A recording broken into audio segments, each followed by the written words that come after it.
Through the narrow and high window on the veranda, the setting sun shone its scarlet light on the floor and imprinted vermilion strips on the wall.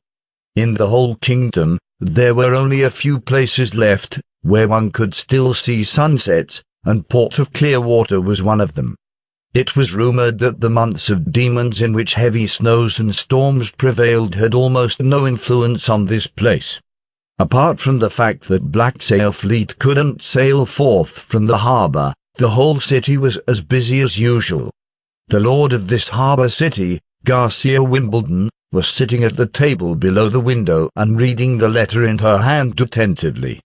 Her grey hair had a tinge of gold in the setting sun, and the play of shadow and light on her face made her features even sharper, lending it even more charm and audacity. Ryan had stood beside her for quite a while. Though the letter had occupied the Queen longer than usual, Ryan chose to wait quietly aside, for he doesn't want to be the one who disturbs the peace in this room. At last, Garcia let out a sigh and put down the letter. "My father died." Ryan was dazed for a moment until he said, "What?" "My father, Ailing Wimbledon, the king of the kingdom of Grey Castle, has died." She seldom repeated what she had said, he thought to himself. She would have ignored his question if she had reacted according to her usual manner. But couldn't she be joking? Could the king really be dead? Ryan opened his mouth in an attempt to comfort her, but his words turned to a question. How did he die?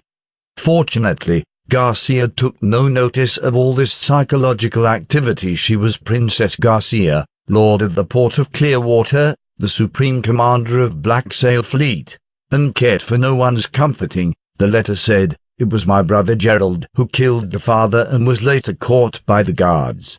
He didn't commit suicide to escape punishment, so the hand of the king and a few other ministers made him go through a public trial and sentenced him to decapitation." "This couldn't be the case," replied Ryan subconsciously. "Of course this couldn't be the case," said Garcia impassively. "My brother was stupid, but not stupid enough to court his own death. Without someone else's instigation, he couldn't have done this. Did someone set him up? Let me guess." Princess Garcia closed her eyes in contemplation. "Maybe someone made a detailed proposal to him, saying that they could help him to take the throne. To bring assassins into the king's city is impossible unless careful arrangements are made, including killing, swapping, and buying off personnel. But that has never been what Gerald is good at, or rather, he doesn't care to deal with these trifles.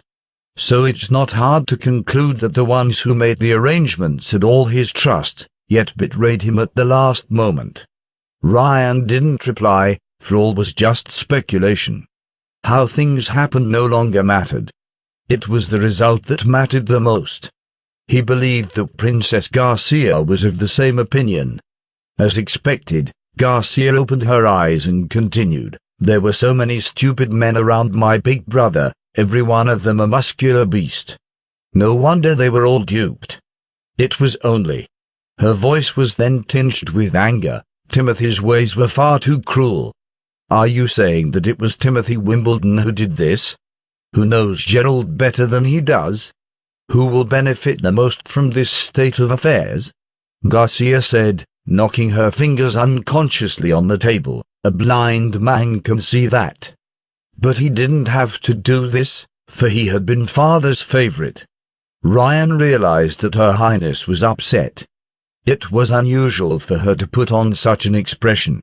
Much as she complained about King Wimbledon III's excessive partiality, she would have never wanted her father to have such an end. Ryan could understand her feelings more or less.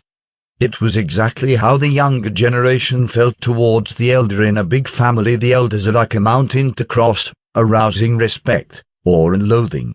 If she had been right and Prince Timothy had done all this, then the prince could be called cruel. But why did he have to do this? Because he was afraid of me. Garcia took a deep breath and seemed to be gathering herself together, saying he was afraid of the Black Sail Fleet. Seeing that Ryan didn't reply, She continued to explain, Timothy have informers in the port of Clearwater. There's nothing strange about that, just like I have arranged informers in Valencia and King's City. When he knew about the existence of Black Sail Fleet, he could easily guess what was my next plan. However, Valencia doesn't have an army that can resist Black Sail Fleet. So he used the most stupid way, making Gerald his stepping stone to get what he wants. Do you mean that he wants an army? He wants the crown, said Garcia. When Gerald dies, he will be the first in line of succession. Now that my father had died, he must have been on the way to King's City. As long as Timothy becomes Wimbledon IV, he can muster the forces of feudatory and army beyond the limit of domains. She continued, shaking her head, but as I have said, he didn't have to do this as father's favorite son. Isn't this the worst situation? Ryan said worriedly, what if Prince Timothy is successfully crowned, declares that royal decree on the selection of crown prince has come to an end, and then summons you to King's City? Garcia replied scornfully, this step of his was much too blunt. My father's partiality doesn't entail the support from most ministers. The murder of the king is no trivial matter, though Timothy has shifted the blame to Gerald. He could only fool the commoners. It would take him a long time before he could seize the power of Kingdom of Grey Castle completely. So, she turned to look at Ryan, I may have to change my plan a little. Ryan at once went down on one knee and said, I'm all at your service. Garcia stood up and walked to the window, her back to Ryan. He would take on me as soon as he were crowned. But what he could think of could only be ordering Joey Cole, Duke of the Southern Territory, to exert military pressure on me. Yet the latter would probably take the mourning of the latest king as an excuse to hold back his troops. The old man's too sly to take any risks. The most Joey Cole would do might be mustering his feudatories and making a show of it next to the border port of Clearwater. Princess Garcia made a little pause. But these possible movements might bring unnecessary troubles to us, so we shall sail forth tomorrow. Sail forth? Your Highness, would you want to? As it lies at the heart of the kingdom, Eagle City has been a city almost without defense. It is possible to arrive at town of Clear Spring by the tributary of San Juan River, and from there one can reach Eagle City within a day. After taking over Joe City, the whole Southern Territory will be in my command.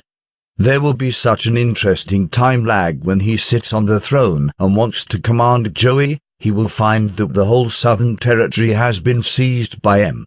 I'd love to see his face then.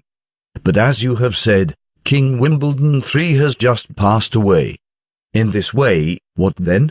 Shall I shed tears first? Garcia turned, while the setting sun on the sea surface cloaked her with magenta gossamer. Her face was hidden in the dark, yet there was still some flickering light in her eyes. Her eyes are so firm, Ryan thought, though there could be anger or pain in them, but there should be no place for sadness. Sadness is not for Her Highness. No, you shouldn't, he answered earnestly. Garcia nodded satisfactorily. Go and gather the captains here for me. Now that Timothy wouldn't wait until 5 years later, I'd certainly not disappoint him. The whole Southern Territory will be declared independent after I seize the Eagle City. It doesn't matter to her if it was done by Timothy, Ryan thought. She can always find her way in the most turbulent situation and head for her goal once a decision is made. This is where her charm lies and the reason why I've followed her. I'll do as you bid, Your Highness. No, Ryan answered respectfully, Your Majesty the Queen.